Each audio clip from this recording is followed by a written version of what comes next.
ओम नमो भगवते वासुदेवाय। ओम नमो भगवते वासुदेवाय।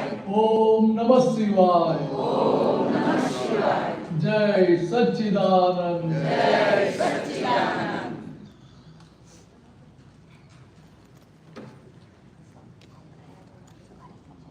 जय सच्चिदानंद। चलो कोई प्रश्न हो तो बात करो।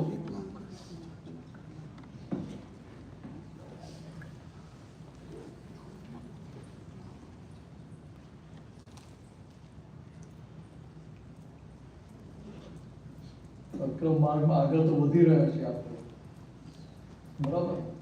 તો ધીરે દિવસે આગળ વધીએ છે. આગળ પ્રોગ્રેસ વધે ક્યારે? તો કે આપણે કેવું લાગે, દાવ જ્ઞાન મને સમજ્યા જેવું લાગે છે કે નથી લાગે? હા લાગે છે. સમજાય છે તો 25-50% સમજે જ ને આપણે કે વધારે? ના વધારે નહીં. વધારે ના વધારે નહીં. વધારે સમજાય છે દિવસે દિવસે. બધું નહીં સમજાઈ ગયું. 25-30% તો કહેવાય ને આટલા વર્ષોમાં. માઇકમાં ફોન ક્વેશ્ચન તો માઇકમાં બોલજો, બધાને સંભળાય. પેલા પૂછ્યું ટકા પછી આવું વાસ્તવિક અંત ક્યાં છે? હવે પેલા ટકા તો પૂછો તો પેલા કેટલા ટકા બોલવાની હિંમત છે તો મારે જોવું પડે. દાદા ભગવાન પૂછતા અમને લોકોને કેટલું આજ્ઞા લેવાય છે? ના પૂરેપૂરા કેટલા કલાક? 24 કલાક. તમને લાગે ને ગપ્પા મારતા તમને લાગે છે એટલે તમે બધા હશે. પણ દાદા ક્યારે એવું નતા કહેતા એટલે આ મને મૂર્ખ બનાવ્યું. કેટલી સેકન્ડ આજ્ઞા આપણે એવી મને ખબર છે કે ગપ્પા મારવાનું નહીં કહેતા, પણ આપણને રિયલાઇઝ થાય કે તમે જે કહો છો ને સમજાય છે.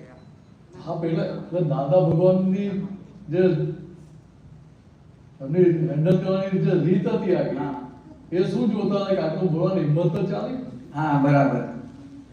આજે ફસાજન કંપનીમાં છે જ એટલે છેલ્લે આજ્ઞા રહ્યા વગર છૂટકો જ નથી થવાનો કે જવાના જ ક્યાં? એટલે ઇન અધર વર્ડ્સ એવું હતું કે ભાઈ માને કે આપણે કહીએ છીએ પણ આપણને પોતાને ખબર નહીં કે what we are talking about. આપણે કહીએ કે મને સમજાય છે પણ એ સમજાવવાનું લેવલ આપણને મને ખબર નહીં. હું ખાલી તમારી સાથે સંમત થવું. એટલે દાદા જ્યારે વાત કરતા ત્યાં તો એવું જ લાગે કે હું સમજી ગયો. વાસુદેવ એવું લાગતું હતું ને? વાસુદેવભાઈ દાદા વાત કરતા એવું જ લાગતું કે સમજાઈ ગયો. પણ ખરેખર સમજ્યા કોને કહેવાય? તો કે જે વસ્તુ 100% સમજણમાં આવી ગઈ એ ચારિત્રમાં આવવા માંડે, તમારા વર્તનમાં આવવા માંડે. હવે મને કોઈ કેટલા ટકા સમજ્યા આવે? જો 100% સમજી ગયા છે તો એ ચારિત્રમાં આવવાની શરૂઆત થઈ જ જાય. પણ ચારિત્રમાં આવતી કેમ નથી? એ કેમનું કારણ જ આ છે. સમજે? પણ ચારિત્રમાં આવે કઈ રીતે, ક્યારે આવે? આ તો આપણે તો શું કહ્યું, થિયરી એટલે શીખી લીધી. નાની વાતો જે સાંભળીએ, સત્સંગ સાંભળ્યા એટલે આપણને એવું લાગે કે આપણે સમજી ગયા. એ તો થિયરેટિકલ નોલેજ જાણ્યું આપણે.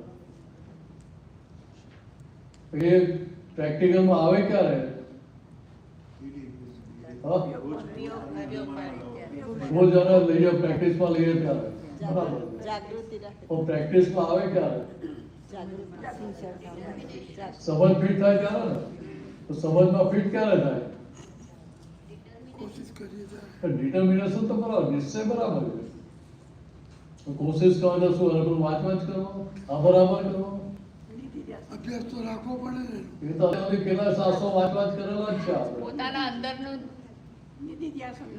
પોતાના અંદરના દોષો દેખાય, પોતાના અંદરનું ઝાકે ત્યારે દોષો તો પછીની વાત. આ દોષી વાત અત્યારે આપણે કરતા જ નથી. જાગૃતિ રાખવાની તો વાત બરાબર છે. પણ કોઈ પણ વસ્તુ સમજાય ક્યારે કહેવાય? અથવા તો બીજી રીતે કહે સમજવામાં ફિટ ક્યારે થાય? તો કે ભાઈ તમારા અંતસ્કરણને પહેલા તો સ્વીકાર થવો જોઈએ. ફરી ફરી ના થાય તો પછી પરિણામ સ્વરૂપે થયું. વાત સમજો શું કહું છું? કે પહેલું તો ત્યાં આગળ અંતસ્કરણ સ્વીકાર થયો છે, આ જ્ઞાન 100% એનો સ્વીકાર થયો છે, એગ્રીમેન્ટ સાઇન કર્યું છે અંતસ્કરણ કે ભાઈ અમને કોઈ જાતનું ઓબ્જેક્શન નથી, અમને કોઈ શંકા નથી, એવી સહી થઈ છે ખરી? એ કરી એ થાય ને પછી એકદમ સડનલી છોડી દે, પાછું થાય સડનલી છોડી દે. તો એ સહી થઈ ના કહેવાય ને. એટલે એગ્રીમેન્ટ કોને કહેવાય? એગ્રીમેન્ટ થયું એટલે you have to compulsorily execute it. એટલે કરારનું પાલન કરવું જ પડે. કેમ? એ કરારમાં સહી કરીએ ને એ પણ અંદર લખેલું હોય કે ભાઈ આ કરારમાં મેં સહી વાંચી સમજીને વિચારીને સહી કરી છે સંપૂર્ણ સભાન અવસ્થામાં, બિન કેફ દશામાં, નશાવાળી હાલતમાં નહીં, એટલે એગ્રીમેન્ટ કોઈના દાબ દબાણ વગર. હા, બરાબર. એગ્રીમેન્ટમાં બે જ વસ્તુ, either 0% or 100%. હું તો વકીલ નથી, પણ આ વકીલોની જોડે રહીને થોડીક વખત પકડાઈ ગયું છે. હા, બરાબર. પણ આવું આપણે અંદર લખ્યા પછી સહી કરીએ છીએ. એટલે પછી એમાંથી આપણે ભરાય ખરું?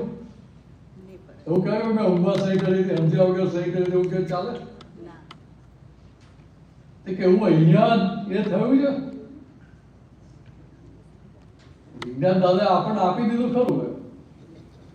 એટલા માટે દાદાએ કહ્યું આપણને કે ભાઈ આ સત્સંગના પરિચયમાં રહીને આ અમારા જ્ઞાનને સમજ કરજો.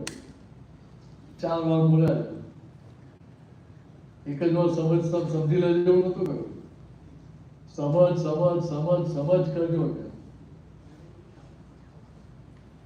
હવે જો આપણે ખરેખર સમજી ગયા તો મારે અહીંયા બેહવું ના પડે. તો તમે તમારે સમજી બેઠો મારે સારું છે, તમારું જ્ઞાન પાકું કરાવશો. ભાઈ સમજણ પાકી કરાવી દો ને તો એ સારું છે. નહીં સમજવામાં પાકા. નિશ્ચય કર. એટલે મારી વાત તો એ એવું બરાબર. અમારે એટલે કહેવાનો મતલબ શું છે કે ભાઈ આજે કંઈ પણ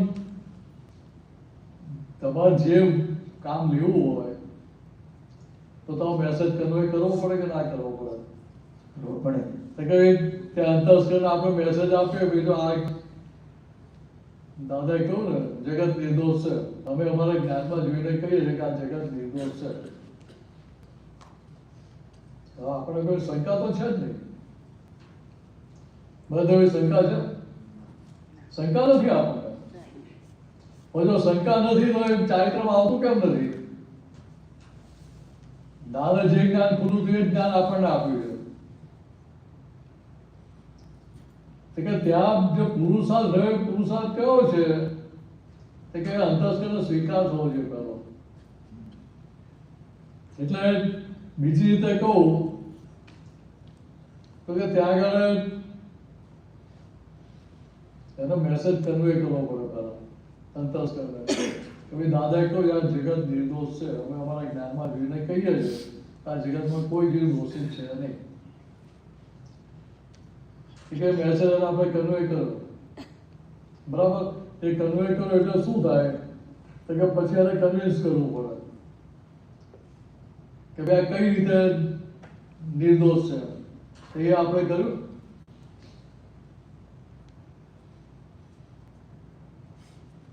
કે જ્યાં સુધી એ નિર્દોષ છે અને આપણે અલગ અલગ રીતે બતાવીએ નહીં ત્યાં સુધી સ્વીકાર થાય ખરો? તમે હમણાં જે કહ્યું ને, દાદાએ કહ્યું હતું 4 વખત આજ્ઞા સમજ, એટલે મને એવું પકડાય છે કે એવું અંતસ્કરણને 4 વખત આપણે ઠોકી કહેવાનું. 4 વખત એટલે- તો હતા, આપણે એટલે કેટલી વાર શું કહ્યું? આપણે કેટલી વાર કહી ચૂક્યા છે. તો એવી રીતે ફિટ થતો તો એ કામ થઈ જાય ને. એ નુસ્ખાથી પ્રયોગ તો કરી જોઈએ. આ ઘરની ફાઇલો તમે 4 વાર કહો તો માની જાય ને બધા. આપણે હવે તો કઈ ઘરની ફાઇલો મનાવવાનું. બહુ સીધી હોય ને, ઘરની ફાઇલો સીધી હોય આપણા સિવાયની. હા, તો સોરી, તમારી નહીં, મારી વાત. ઘરની ફાઇલો બધી સીધી જ હોય ને. આ તો આડાપણું અવાજ છે એટલે બીજાનામાં દેખાય મને. બીને સારો હોય તો બીજા આડા છે એવું દેખાય ને. જેવા ચશ્મા પહેરે એવું જ દેખાય ને. કે ચશ્મા ભૂલવાના છે કે સામેવાળા ભૂલવાના છે? હા? ચશ્માની ભૂલ છે. તો મારા ચશ્મા ખોટા તમારે બદલવાના કે મારે બદલવાના? જેને ચોખ્ખું જોવું જેને કામ બદલવા પડે. દાદા કેટલા પાકા હતા તો કે આપણે દાન જોડે ગયા, આપણે બધા જવાબ તૈયાર જ હતા. જવાબ તૈયાર નતા? પ્રશ્નો હતા કે જવાબ હતા? આપણી જોડે જવાબ હતા. દાદા પૂછતા હશે ના માટે કે આપણો જવાબ કેરી કરવા માટે કે હું જો સમજ્યો છે સાચું સમજ્યો. દાદા બહુ પાકા હતા. દાદા એવું ના કે તમે ખોટા છો. દાદા શું કહ્યું? આ ચશ્મા બહુ સારા દેખાય છે. તો સોનાની પ્રેમ ના છે કે આપણી તો માન્યતા તો ટોપ મોસ્ટ હોય ને. એટલે કોઈ માગે તો આપીએ? 24 કેરેટ ના બનાવેલા હોય તો આપીએ? તો બહેનો પૂછ્યું આપો ના આપીએ. દાદા કોઈ બહુ સારા દેખાય જગ હતો તેમ એટલે આપણે ઉતારીને આપ્યા. દાદા તો રાખવા નથી, પાછા આપી જ દેવાના છે. એ પહેરતા જ નથી એટલે અમને જરૂર નહીં ને એટલે આપણે આપ્યા. તો પછી થોડી વાર એમ પૂછ્યું કે હવે કેવું દેખાય છે કે સમજ્યા? જ્ઞાન આપ્યું તો ચશ્મા ઉતારી લીધા દાદા. પહેલી બીજી આજ્ઞા આપી ને રિલેટિવ રિયલિટી પોઈન્ટ. પછી પૂછ્યું કે આ ચશ્મા હોય હવે ચશ્મા આગળ કેવું દેખાય તને કે? એટલે ચશ્મા ઉતારી લીધા એ કરતા હવે કે કેવું દેખાય છે? હા ઝાખું દેખાય ને? એટલે પેલા ચશ્મા હતા કલરિંગ એ ઉતારી લીધા એટલે હવે જેમ ચોખ્ખું જ દેખાય, સ્પષ્ટ દેખાય કે ના દેખાય? તમે લોકો મોતે ઉતારો ડોક્ટર જોડે. ડોક્ટરને કહેવું પડે મારા મોતે એટલું ના ઉતારા, મારા બીજાની ભૂલો દેખાય છે એનો મોતે ઉતાર નાખી તો એકને મને ડબલ પૈસા આપીશ કે ના કહેવું પડે?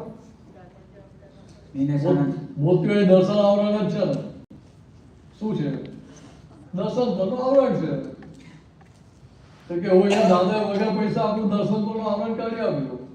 પછી આપણી પેલી મિત્રમાં છૂટતી નથી, પાટલી અત્યારે છૂટતો નથી એટલે પાછું ચશ્મા પહેરી લઈએ. સોનાના તો મારા છે, મારી ખરીદી જાતે ખરીદેલા છે, કોઈ ભેટ આપેલા નથી. મિલેશાનંદજી હા એના રિલેટેડ એક વાત આપણા વડોદરાના એક મહાત્મા છે તે દાદાએ આવા ચશ્મા મુકાયેલા અને પછી દાદાએ પૂછ્યું કે ચશ્મા મૂકી રાખું તો ના દાદા કે છે ચશ્મા વગર થોડું દેખાય મને. તે કહે છે દાદાએ કહ્યું સમજ્યા નહીં, ચશ્મા રહ્યા પછી કે એટલે થાય ને એવું. બે જણા કાઢી આપેલા, એક જણ ભાજપ કરી લીધા હા એટલે આ નંબર રહ્યા તો પેલા મૂકી દીધા અને ગયા. પછી અનુભવથી પછી કે જો આ પેલા સમજ્યા નહીં કે છે દાદાજી કે સમજે નહીં ને આ પરિણામ કે છે જો. એટલે પાછા આપણે આપણી મૂળ વાત ઉપર જઈએ. હા તો કે અંતરસ્કંદ સ્વીકાર ક્યારે થાય? તો કે પહેલું કન્વેન્સ, એનો મેસેજ તમારે કન્વે કરવો પડે કે ભાઈ આ વસ્તુ આ રીતે છે, બરાબર? પછી કન્વિન્સ ક્યારે થાય? તો કે એને અલગ રીતે આપણે સમજાવવું પડે. નાનું છોકરું જીદ કરતું હોય તો મેરોન કેટલી એક્સપર્ટાઇઝ હોય, એની જીદ છોડાઈ દે, ભૂલાઈ દે. આવડે ને તમે બધા કે ના આવડે? આવડે. ત્યાં આવડે, હવે અહીંયા ના આવડે. આ બાળક જેવું છે ને, આ કેવું મોટું થઈ ગયું, ખાલી વાર ધોરા થયેલા એવું થઈ ગયું છે. તો નાના છોકરા જેવું જ ને. આપણા હિંચકો ખાલી મળે હિંગાડે તો બેહી ના જોઈએ હિંચકામાં, પણ છોકરાઓ હોય તો બેહી જઈએ. એટલે અહીંયા એને કન્વિન્સ કરવો ને, એને કન્વિન્સ કરીએ ત્યારે પણ કોમ્યુનિકેશન પ્રોસેસ આખી પૂરી થાય. વ્યવહારની ભાષામાં કોઈ કોમ્યુનિકેશન કોને કહેવાય? કે તમે જે મેસેજ સામેની વ્યક્તિને પહોંચાડવા માંગો છો એ તમે જે રીતે પહોંચાડો હોય એ રીતે એને પહોંચે, ને પછી એ પ્રમાણે થોડું કામ ચાલુ કરે. બીજી રીતે સમજાવો. સંજીવભાઈ, તમે લીડર છો તમારી ટીમના, એક્ઝામ્પલ આપો. તો તમે લીડર છો, તમને વાત ખબર છે કે મારે આ રીતે કામ કરવાનું છે, તો તમારી સમજણ તમારા જે બધા બીજા ટીમ મેમ્બરની સમજણ સરખી હોય? સરખી ના હોય. તો તમે કહી દો કે આ કામ તારે કરી નાખવાનું છે, આ રીતે ટીમને કહી દો કે આ રીતે તમારે બધા કામ કરી નાખવાનું છે, એટલે થઈ જાય. તો કે ભાઈ દરેકની લેવલ ઓફ અન્ડરસ્ટેન્ડિંગ અલગ અલગ છે, કે એમને એમની ભાષામાં સમજાય એ રીતે તમે એમને મેસેજ આપો છો. એટલે બીજી જગ્યાએ સમજાવો તમે, એ સમજણ સ્પષ્ટ થાય પછી તમે જે પરિણામ ગોલ નક્કી કર્યો ગોલ એચીવ થાય, ત્યાં સુધી એચીવ થાય નહીં ને, બરાબર ને? તો ત્યાં આપણે શું કરીએ છીએ, એ કોમ્યુનિકેશન પ્રોસેસ આખી પૂરી કરીએ છીએ. એટલે બીજી રીતે કે કોમ્યુનિકેશન શું છે, કે ટુ વે પ્રોસેસ છે. તો બીજી રીતે કે ડાયલોગ કહેવાય છે. તમારો મેસેજને કન્વે થાય એ પ્રમાણે કરો તો ડાયલોગ કહેવાય. હું મેસેજ કરું, મેસેજ મારા સુધી જતો હોય છે તો મોનોલોગ કહેવાય. કે અહીંયા એને કોમ્યુનિકેશન થયા પછી શું થાય, તો કે એને કન્વિક્શન આવે, સામેની વ્યક્તિને એનો 100% સ્વીકાર થાય. સમજ્યા? એટલે ત્યાં પછી એને કોઈ જાતનો ઓબ્જેક્શન ના આવે, અથવા સમજણની ક્લેરિટી ઓછી વધતી ના થાય. સમજ્યા? એ પ્રમાણે થાય તો કામ આગળ ચાલે ને. એટલે પછી શું થાય તો કે એનું અંતસ્કરણ એ પ્રમાણે કન્ડિશન થયા કરે, તો કે મારે આ રિઝલ્ટ જોઈએ એટલે મારે આ પ્રમાણે આમ કરવું પડે. સમજ્યા? એ કન્ડિશનિંગ થાય પછી છેલ્લે કોમ્પ્લાયન્સ આવે ને, ત્યાં સુધી કોમ્પ્લાયન્સ થાય નહીં ને. કે આ 6C આવી ગયા અંદર, તો બધું તે અંતસ્કરણની પેલી એગ્રીમેન્ટમાં સાઇન થઈ જાય. મન બુદ્ધિ ચિત્ત અહંકાર ચાલે નહીં. કે ભાઈ તમે આજે કહ્યું કે ભાઈ આ જગતમાં કોઈ જે દોષિત છે નહીં, અમે અમારા જ્ઞાનમાં જોઈને કહીએ છીએ, તે કરો 100% સ્વીકાર થઈ ગયો. એટલે શું થાય ત્યાં આગળ, તો કે ચશ્મા જતા રહે. એટલે ચશ્મા જતા રહે એટલે શું થાય, તો કે ત્યાં આગળ જગત જેવું છે એવું એઝ ઇટ ઇઝ દેખાય. અત્યારે આપણે માર ક્યાં કહીએ છીએ, કે અત્યારે બીજાની ભૂલો દેખાય છે ને, જોઈ પર જ કે દેખાય છે, દેખાય છે. પાછો અંદર પ્રકાશ શક્તિ કહે કે ભાઈ તને દેખાય છે પણ ભૂલ તો ખરેખર એની છે નહીં. બતાવે કે ના બતાવે? પહેલા કેટલી હારી દશા હતી, જ્ઞાન નતું લીધું તે કેટલી હારી દશા હતી. બીજાની ભૂલ વગર મહેનત દેખાય જ કરતી હતી. આપણે તો પેલી ધોબીની દુકાન ખોલેલી, બોર્ડ મારે કે free of shop, free of cost. કે અહીંયા અમે હવે તમારા કપડા ફ્રી ઓફ કોસ્ટ ધોઈ આપશું. કે આપણે પરોપકારી સ્વભાવ ના હતા. કે મારું જે થયું થાય બધા હવે બધા ચોખ્ખા કરી નાખ્યું છે. કાચી માયા ઓછા હતા આપણે, પરોપકાર કે એમને ઓછો કરતા હતા. પણ ખરેખર પરોપકાર કરતા હતા કે અનુજય હિત કરી રહ્યા હતા? વાત સમજ્યા?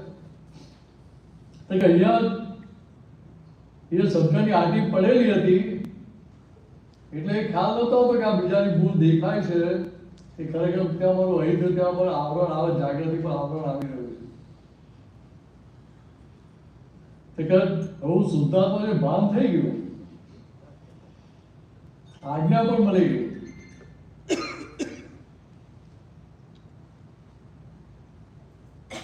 આજ્ઞા વાપરીએ ક્યારે? આજ્ઞા 100% સમજાઈ ગઈ છે ને, એમાં તો કોઈ શંકા નથી ને. કેમ બોલતા નથી? હા, સમજાઈ ગઈ એટલે નથી બોલતા. બરાબર, હું ભૂલી ગયો. કાયદાની ભાષામાં એવું કહે છે મૌન સંમતિ કહી છે. કોઈ જવાબ ના આપે તો આપણે માની લો કે બધા પોઝિટિવ દ્રષ્ટિ વાળા છે, સમજી ગયા છે. એટલે આટલા વર્ષો કે પાણી ઓછા કરે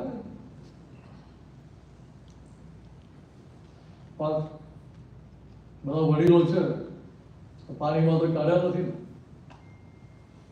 એટલે તારણ કાઢેલા હોય ને તે કે અહીંયા જે જે અનુભવમાંથી પસાર થયા દાદા બહુ પાકા હતા. દાદા જે જે સંજોગોમાંથી પસાર થયા ઋષભદેવ ભગવાનના ટાઈમમાં તારણ કાઢીને બેઠેલા હતા. સમજાય?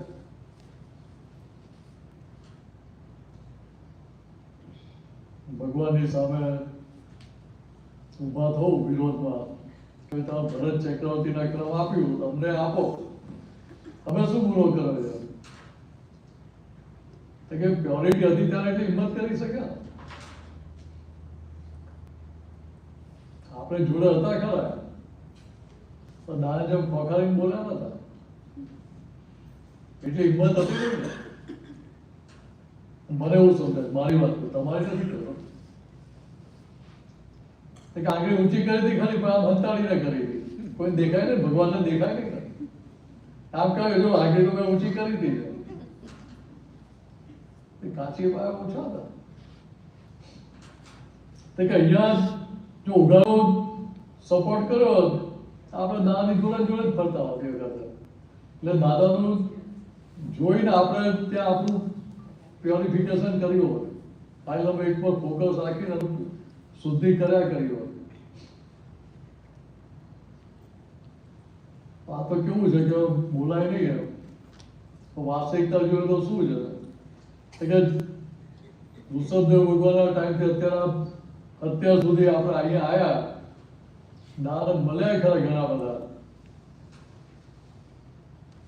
પણ દાદા 100% પ્યોર થઈ ગયેલા. આપણે એમના જેવા થઈ ગયેલા, 100% પ્યોર થઈ ગયેલા. ત્યારે દાદા મળ્યા આપણે. હા,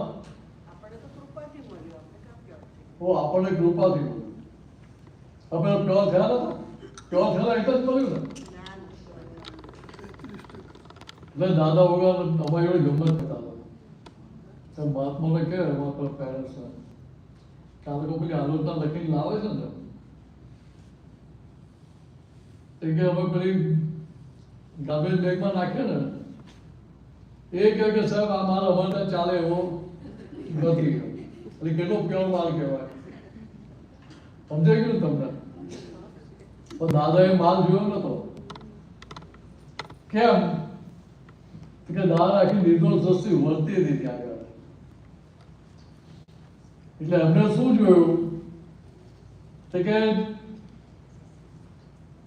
આ જે મૂળવાળો જે ભાગ દેખાય છે એ કયો ભાગ છે? કે રિલેટિવ, પ્રકૃતિનો ભાગ છે. કે પ્રકૃતિ કેવી છે? કે એને જેમ વ્યવસ્થિત શક્તિ નચાવે એમ એ નાચે છે.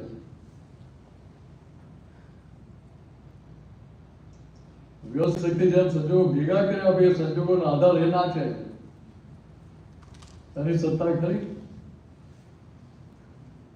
એની સત્તામાં ના હોય તો પછી એની ભૂલ આપણે જોવાય કઈ રીતે?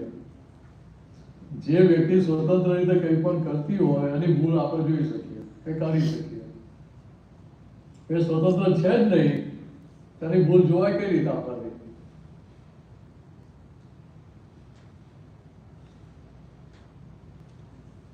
વાતો સમજવી પડે. કે અહીંયા આપણને સમજાય કે ભાઈ અત્યાર સુધી ભૂલ દેખાતી હતી, હવે આજ્ઞા મળી, જ્ઞાન મળ્યું, તો કે હવે એની અસર આપણા ચારિત્રમાં આવી ગયો. કેમ દેખાતી નથી? તો ફાઇનલ એકને કહેવું ના પડે? કોઈ ક્યાં સુધી ઊંઘા કરી શકે? પ્રોસેસ કંઈ ખોટો થાય છે એટલે પ્રોસેસ એટલે પેલી ત્યાં જે અંતસ્કરણ સ્વીકાર થયો એ નથી થયેલો ને.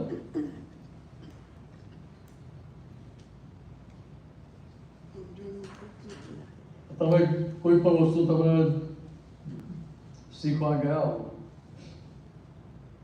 એ ચારે બાજુથી સમજી લો ને, તે ચારે બાજુ સમજી લીધી પછી તમારે ફરી પેલો વોલ્યુમ બુક્સ રિફર કરવી પડે કે ગૂગલ કે સીડી ને કે AI ને પૂછવું પડે કે ના પૂછવું પડે? કેમ? અંદર સમજણ પાકી થઈ ગઈ. ચાલો એક બહુ સાદો દાખલો આપું. 5 તરફનો આપવું કંઈક લિક્વિડ, કહું અમૃત છે, પી જા, તો પી જાય? કેમ? ભાઈ બસ શંકા એની મમ્મી પૂછીને પી. હા, મમ્મીને પૂછવા ના જાય. તો જેવું નજીક જાય કંઈક સ્મેલ જુદી લાગે ને તો કંઈક હા હજુ હવા નાસ્તો બહુ સારો હતો, થોડો વધારે થઈ ગયો છે એટલે જગ્યા નથી, અહીંયા મોટી આવી ગઈ. એક કામ કરો, મૂકી રાખો પછી પી લઈશ. કેમ? તો કે અંદર પેલું અંતસ્કરણ બતાવે છે, કારણ કે સ્મેલ જુદી છે ને, કંઈક ખબર નહીં અમૃત છે કે નથી પીવા. ભૂલમાં ભૂલ પોઈઝન આપ્યો છે તો રામ બોલો ભાઈ રામ થઈ જશે. જીવતા તો આપણે બધાને રાજી ના કર્યા હોય, પણ ગયા પછી રાજી થાય બધા કે આ ક્યાં ગયો એમ. એવું તો ના થવા દેવાય, એટલે આપણે ના પીએ પછી. તો કે અહીંયા વાત સમજો, તો કે અહીંયા જેટલી સમજણ પાકી થાય એટલે ત્યાં પેલું તમારે પછી કશું જોવું ના પડે, કશું વિચારવું ના પડે એ બાબતમાં. 100% સ્પષ્ટતા હોય તમને કે ભાઈ આમાં બીજું કોઈ ડેવિએશન થઈ ના શકે. સમજે? સોફ્ટવેર બનાવ્યું હોય તો સોફ્ટવેર બનાવો એન્ડ રિઝલ્ટને ધ્યાનમાં રાખીને બનાવો, એન્ડ રિઝલ્ટને ધ્યાનમાં રાખીને બનાવો કે બીજી રીતે બનાવો. મને ખબર નથી કેવી રીતે બનાવો. ક્યાં ગયા તેજસ્વી? અરે આ કૌશલ બેઠો ને આગળ આવી તો મને ખબર છે આઈટી વાળાની મારે હેલ્પલાઈન લઈ લેવી પડે. તો કોઈ પણ સોફ્ટવેર બનાવો એન્ડ યુઝરને ધ્યાનમાં રાખીને બનાવો. એન્ડ યુઝરને ધ્યાનમાં રાખો ને, એન્ડ યુઝરને ધ્યાનમાં રાખીએ એટલે એન્ડ યુઝરની સમજણ 0 થી લઈને 100% સુધી ધ્યાનમાં લેવી પડે. એવી તો પડે. બરાબર? પણ તમે માની લો કે ના ભાઈ હમણાં સમજીને જ બેઠા છે તો કેટલું યુઝર ફ્રેન્ડલી થાય? જરાય ના થાય. આ મોબાઈલ કે લેપટોપ લઈને આપણે બેસતા હતા તો day 1 પર આપણે લાગતું કે યુઝર ફ્રેન્ડલી છે? ના લાગે, કારણ કે આપણે ચાચર ના ડૂબી હોય. પણ એમાં જેમ ઇન્ટરેસ્ટ કેળવાતો જાય, રસ ઊંચી એ બાજુના કેળવાતા જાય એમ ઓટોમેટિક શીખવાની મહેનત કરવી પડે કે આવડી જાય. આવડી પડે. મહેનત કરવી. પછી શીખવાની મહેનત ના કરે. રસ ઊંચી હોય તો એટલી મહેનત ના લાગે. પણ છોકરાઓને ભણવામાં જ તકલીફ થાય. જેના રસ ઊંચી પડે હોય રમવામાં અને તોફાન કરવામાં, આપણે કે બેટા વાંચવા છે, પેલો ક્યાંથી વાંચે? પણ એને ઇન્ટરેસ્ટ આપો તો કેળવી આપો પડે, એટલે એનો ઇન્ટરેસ્ટ શિફ્ટ કરી આપવો પડે. એવી રીતે એ અંતસ્કરણ જો વાતચીત કરી એને રસ ઊંચી આપણે એને કેળવી આપવા પડે, એનું કન્ડિશનિંગ કરવું પડે.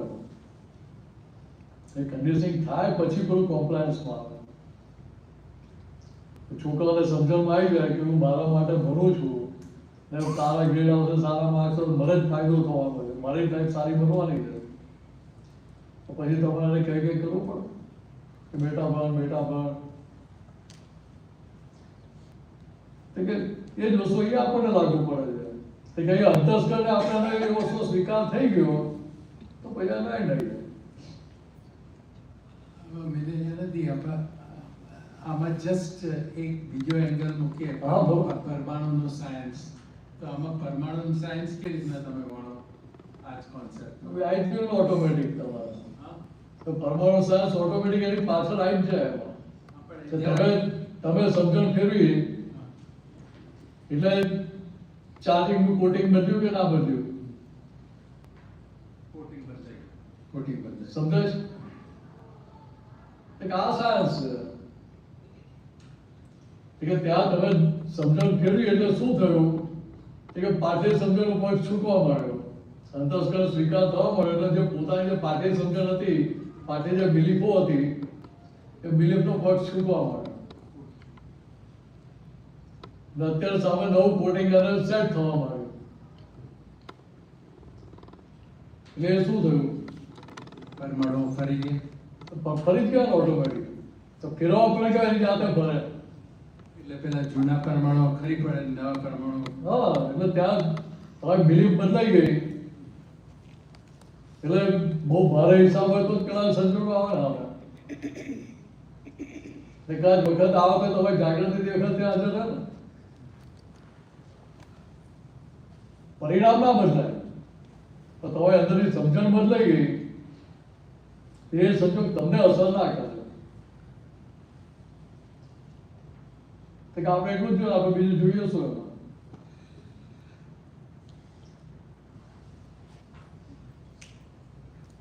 ત્યાં પછી પેલું ગોખવું ના પડે કે મન વચન કાય તદ્દન જુદો એવો શુદ્ધ આત્મા છું, મન વચન કાય બાધા પીડા સવારનો નવ્યમાં સ્વભાવ વાળો છું. એ કે શું ગોખવું ના પડે,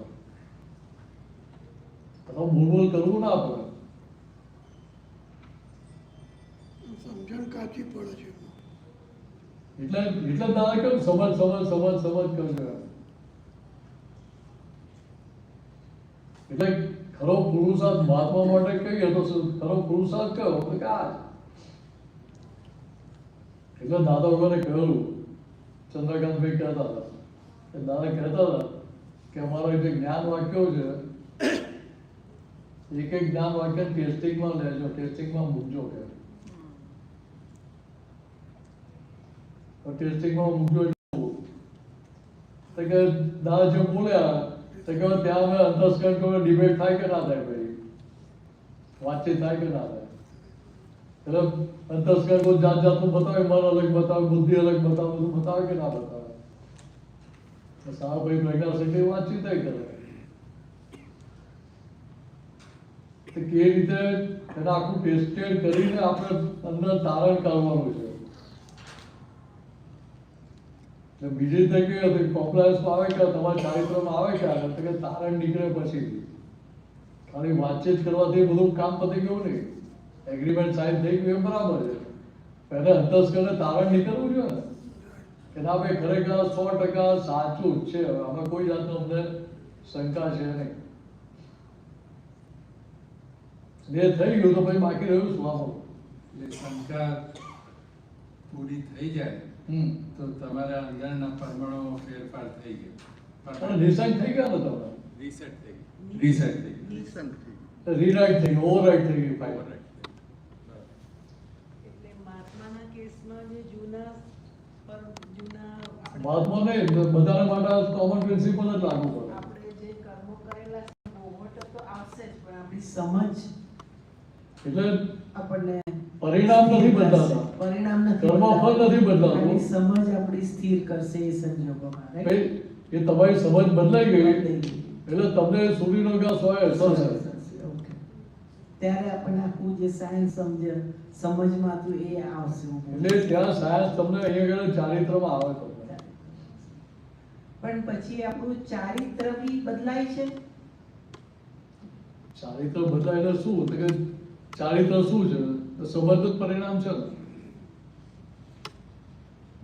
પાર્થિવ સમજણના આધારે આપણે અત્યારની પ્રકૃતિ લઈને આવે બરાબર. મારા દાદાને પૂછીને જ બનેલું ને આપણે. કેમ દાદા જોડે આટલા અવતારોથી જોડે ફરતા આવીને તો નકલમાં અક્કલ વાપરવાનું ના હોય. આપણે અક્કલ વાપરેલી એવી ખબર પડે ને. Yes. દાદા કરતા આપણે વધારે સ્માર્ટ હતા. વધારે હતા ત્યારે જ આપણે ભૂલ કરી ને. દાદા ઊભું જ થઈ ગયા, આપણે બુદ્ધિના ખા થઈ ગયા, એટલો જ ફેર પડે, બહુ વધારે ફેર નથી પડ્યો. દાદાને બુદ્ધિ કોઈ જગ્યાએ ડકો ઢકલ કરતી નથી, એમને હેરાન કરતી જ નથી. સમજ્યા? આપણે એમને મળેલા બધા માથા ભારે. દાદાનું 1 હતું ને આપણું એટલે હવે 1.5 question એમ થાય કે કે જે સમજ આપણી ફરવા માંડી આ જ અવતારમાં, હમ. તો એ આપણને ચારિત્રમાં બી આ જ અવતારમાં દેખાવા માંડે. તમારી 100% સમજણ ફરી ગઈ તો પછી ચારિત્રમાં આવવાની શરૂઆત થાય. પણ પેલું શું થાય કે વચ્ચે ટાઈમ લેગ હોય. અચ્છા, તે ટાઈમ લેગ ટાઈમ લેગ હોય એટલે શું? તો કે હું ચોરી કરતો હોઉં તો લોકોને શું હોય મારા માટે interest હોય, આ મિને શાંતિ ચોર છે ચોર છે ચોર છે એવું હોય કે ના હોય? ભાઈ મારી સમજણ બદલાઈ ગઈ, ચોરી કરવાનું બંધ કરી દીધી, તો લોકોની દ્રષ્ટિએ બદલાતા ટાઈમ લાગે કે ના લાગે? કેટલો ટાઈમ લાગે? જેટલા ગુનાકાર કર્યા એટલો વધારે નહીં. આપણે કે બોલ આપણે ગુનાકાર કર્યા ના હોય ને, આપણે તો પાકા મેથેમેટિક્સ છે એટલે આપણે તો ભાગાકાર જ શીખેલા. એટલે જ્ઞાનની સમજ પડે બાકી જ્ઞાનની સમજ પડવા માંડે ને એ ચારિત્રમાં આવવા માંડે એટલે સાયન્સની રીતે ઓટોમેટિક આપણે અફલિટ થાય એટલે પરમાણુ ચેન્જ થાય. ત્યાં પેલું પરમાણુ કોટિંગ બદલાવા માંડ્યું. પેલું સમજણ ફરી ક્યારે કોટિંગ ફર્યું એટલે હા હા સમજાય? એટલે સાદી ભાષામાં કે તમારી બિલીફ બદલાવા માંડી. બિલીફ પહેલા જે જૂના પક્ષમાં હતી, હા ભૂલના પક્ષમાં હતી, એમાં દેવ વિરોધ પક્ષમાં જતી હતી. હા પણ તે વ્યવહારમાં અનુભવમાં આવવું જોઈએ ને. આ પણ અનુભવમાં આવવા પેલું ટાઈમ લેગ લાગે ને. હા. એટલે પરમાણુ આગળથી પછી અપડેટ થવા માંડે એટલે શરૂઆત થઈ ગઈ. શરૂઆત થઈ શરૂઆત થઈ ગઈ એટલે તમને અંદર અસર નથી કરતી. હા હા ઓકે બહારના પરિણામ બદલાતા વાર લાગે. હા તો તમે લોન ઉગાડી હોય હા બરાબર, હમ આપણે લોન જ ઉગાડી છે ને, હમ એટલે વીજ તો ઉગવા ના દે, નિંદામણ ના થવા દે. કેમ? આપણે લોન નાખી છે, આપણે કે નિંદામણ શું નાખ્યું છે ખેતરમાં? તો તમે લોકો બહુ સીધા ગયા કે એ તો વાતમાં શૂટ ફાઇલ કરી દે, તો પેલા લોન વાળી કંપની જોડે શૂટ ફાઇલ કરી દો ને કે ભાઈ હવે તો લોનનો જ ઓર્ડર આપો, તમે વીજ કેમ આપ્યા અંદર? વીજ ફ્રી તમારે લોન આપી દો ને, તો ચાલો એને વીજ ફ્રી લોન આપી દીધી તમને, તો એવું પણ છે કોઈ ગેરંટી કે આમાં નિંદામણ નહીં ઉગે નહીં? No guarantee. વાત સમજે? હા સમજે. તો નિંદામણ કેવી રીતે આવે ખેતરમાં કે તમારા કમ્પાઉન્ડમાં? હા તો કે પાણીમાં આવે, ખેતરમાં પેલું પાણીનો પેલો પ્રવાહ છૂટી દેતો હોય, તો અહીંયા હવામાં ઉડીને આવતા હોય. હા આ પેલું પક્ષી ગળેલી ચરકમાં આવે, કોઈ જાત જાતની રીતે આપણે શૂઝમાં એમાં ચોંટીને આવતું હોય. સમજ્યા? હવે એ વસ્તુ આપણને કેવી રીતે સમજાય? આપણે થાય કે આપણે વીડી સાઈડ છાંટી દીધું, નિંદામણ ના સાઈડ છાંટી દીધું, તો મારું ખેતર ચોખ્ખું થઈ ગયું. અહીંયા આપણે એવું થાય ને તો પ્રતિક્રમણ કર્યું એટલે મેં વીડી સાઈડ છાંટી દીધું એટલે હું ચોખ્ખો થઈ ગયો. એ તો જે પેલી ભૂલ દેખાય હા એટલી ધોવાઈ ગઈ. તો પાછી નવી અંદર પડેલી છે, બધા બીજ પડેલા એટલે બહાર તો ઉગવાના ને. ભગવાન. તો કે બધા બીજનો તમે નિંદામણ કરી નાખો, પ્રતિક્રમણ કરી ધોઈ નાખો ને, તો પછી અંદર જૂના પાછા એક બીજ રહે નહીં, ત્યાં તમે ચોખ્ખા થાવ.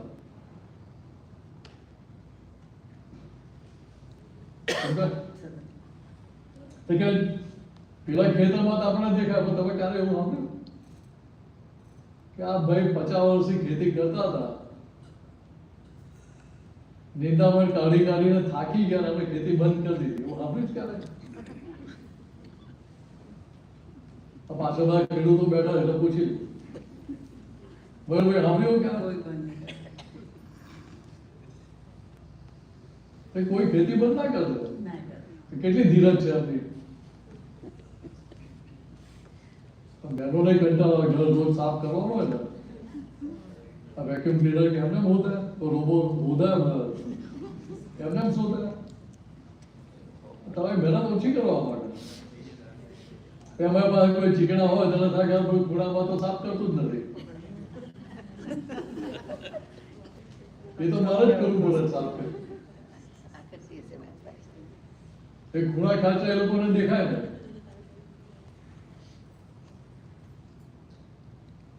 જ્યોતિબેન ઇન્ડિયા ગયા હોય તો તમે ઘરમાં એકલા જો, અગર ચંદન જેવું જ રાખો. એટલે જ્યોતિબેન આવે ત્યારે સહેજે ટેન્શન હોય. ઘર એકદમ ચોખ્ખું ચંદન જેવું જ હશે તો મારે તો સીધું જઈને મુક્તતા જ છે, ફ્રીડમ જ છે એ બાબતમાં. એટલે જાય ત્યાં તો બહુ આનંદ હોય. આવવાના પેલા 2-4 દિવસ બાકી રહ્યા ને ત્યાંથી કોઈ ટેન્શન ના હોય. ઘર થોડું આખું મેસ કરી નાખ્યું હશે તો સાફ કરવામાં 2-4 દિવસ જતા રહેશે મારા. અમારે એવા જ છે, હા, અમારે એવા જ છે એવું કે એટલે કહેવાનો મતલબ શું છે કે આ તો હવે એમને અપમાન તો કરવા પણ ના દઈ દીધું. પણ આપણે કે બધા હરખા જ છે, એમાં કે જુદા નથી. પણ એમની એ સારી ક્વોલિટી આપણે શીખવાની છે કે ભાઈ જેવું બહાર પેલું ચોખ્ખું રાખે છે ને એવું મેં અંદર ચોખ્ખું જ રાખે. કે બહાર જે ચોખ્ખાઈની પેલી પકડ હોય એ જ પકડ અંદર રહે ને, અંદર એ જ પકડ રહે ને પછી તો કે અંદર એ જ પકડ હવે કામ થઈ જાય. તો કે ત્યાં આપણે ભાઈ અંદર સમજાવવું પડે કે જો આ બહાર જે ચોખ્ખાઈ રાખે છે ને આપણે પકડ રાખે છોકરાઓ જોડે આગળ રાખજો, અહીંયા જ મૂકો ને અહીંયા જ મૂકો ને અહીંયા જ મૂકો. એમાં જો ભાઈએ પાછું કે એક જગ્યા મને બીજી જગ્યાએ મૂકી દીધું હોય તો જ્વાળામુખી માટે જ ભરી. રોજ કહું છું તોય તમે સુધરતા નથી.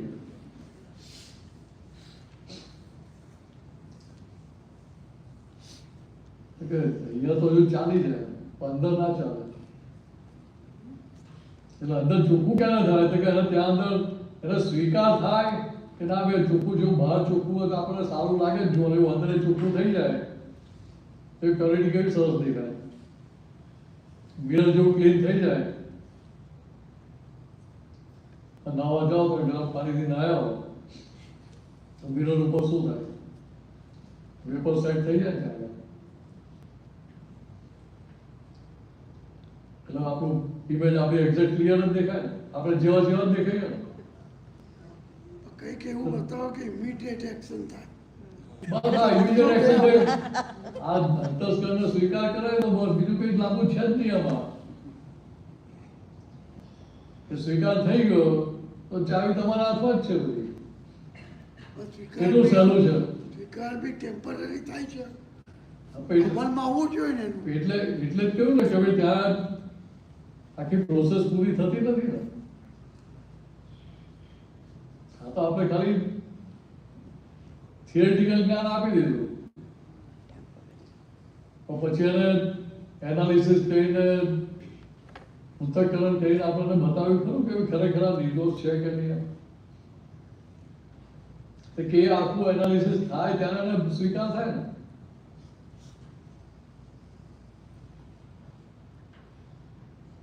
તમે મારું અપમાન કર્યું આપણો. તો બધા જ જે અંદર તમે કીધું કે સીડ 1 by 1 બહાર નીકળે તો એ બધા જ્યારે બહાર નીકળી જાય ત્યારે અંતસ્કરણમાં અગ્રીમેન્ટ થયું કહેવાય. એગ્રીમેન્ટ આખી વસ્તુ અલગ છે અને પેલું જે કર્મના સીડ્સ નાખે એમાં સીડ્સનો સ્ટોક પતી જાય એ વસ્તુ અલગ છે. પેલી અંતસ્કરણ બધી બિલીફો પડી છે, સમજ્યા? ઓપિનિયન પ્રેજ્યુડિસ પડ્યા છે, આગ્રહ પકડ પડેલા છે. તો કે એ બધી ગાંઠો ઢીલી ક્યારે થાય તો કે જેટલી વાતચીત કરે એટલી ઢીલી થતી જાય. મારા અનુભવથી જ કહું છું તમને. તમે જેટલું એનાલિસિસ કરતા જે પ્રસંગ થયા હોય એ પ્રસંગ આપણે એનાલિસિસ કરીએ કે એમાં કયા કયા સંજોગો હતા, કયા સંજોગોએ શું રોલ ભજવ્યો, રોલ ભજવ્યો પોતાની સ્વતંત્ર સત્તાથી ભજવ્યો અથવા મારા પોતાના પાછલા કર્મના હિસાબે અને એ પ્રમાણે વ્યવહાર કરવો પડ્યો. તો કે એ પ્રકારે એનાલિસિસ કર્યો તો છેલ્લે જવાબ કોનો જોડે, શું જોડે, ભૂલ કોની જોડે? અમે વાળા જોડે. તો કે આની જ જોડે આઈ નંબર 1 નહીં. સમજ્યા? તો ભાઈ ત્યાં તારા નીકળે કે ના નીકળે, આ બધું એનાલિસિસ કરીને બતાવીએ એટલે છેલ્લે તારા નીકળે કે કન્ક્લુઝન નીકળે કે ના નીકળે. એ કન્ક્લુઝન નીકળી ગયું પછી એમાં કંઈક બીજું કશું કરવા પડે તમારે.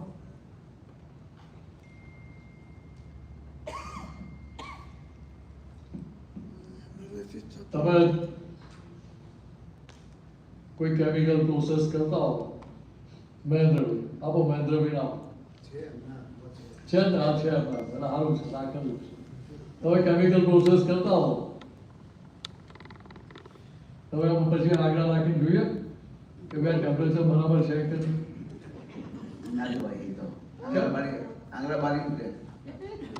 એટલે કેમ નથી નાખતા? તો કે સમજણમાં પાકું છે કે આંગળા મારી નાખે તો દજાશે.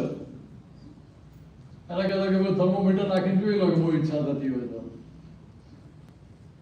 સમજ્યા? બરાબર.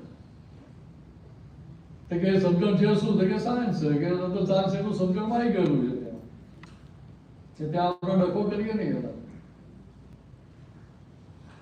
કે અહીંયા સાયન્સ કામ કરતું ક્યારે થાય? તો કે જ્યારે અંતસ્કરણ સ્વીકાર થાય પછી પેલું ઇમ્પ્લિમેન્ટેશનમાં આવે, એક્ઝિક્યુશનમાં આવે.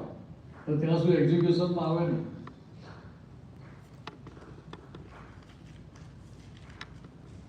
એટલે આપણે માટે દાદા બહુ સહેલું કરી આપ્યું છે કે સમજણ કોને બદલવાની? તો કે મિનેસની સમજણ ફેરવવાની.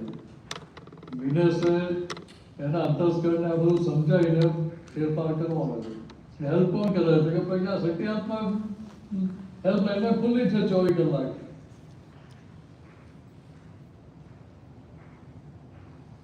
લેકિન આ ઓછી પાડે છે.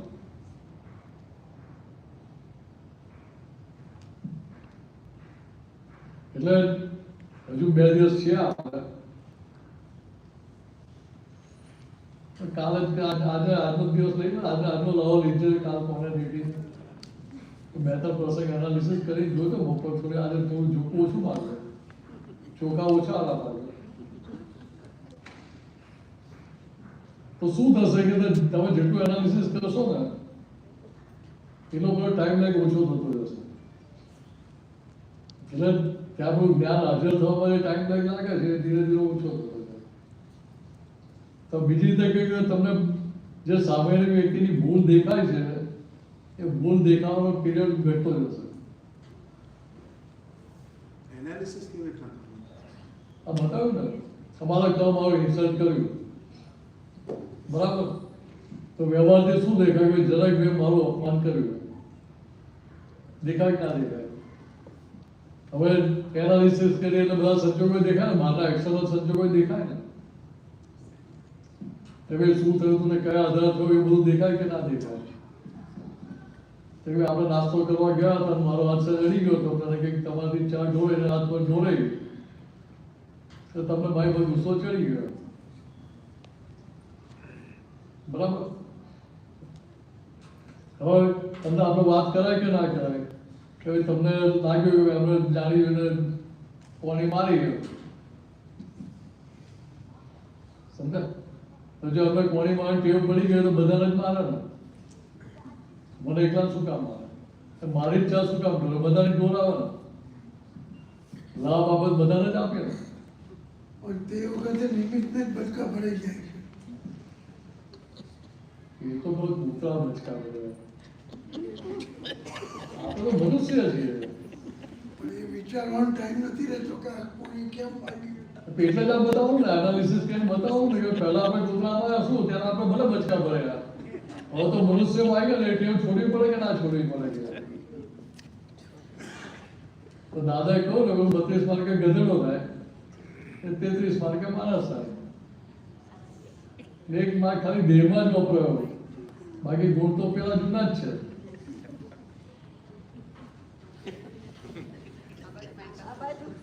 હા બોલો, માઇક આપો, ઓફિસ આપો ને માઇક આપો.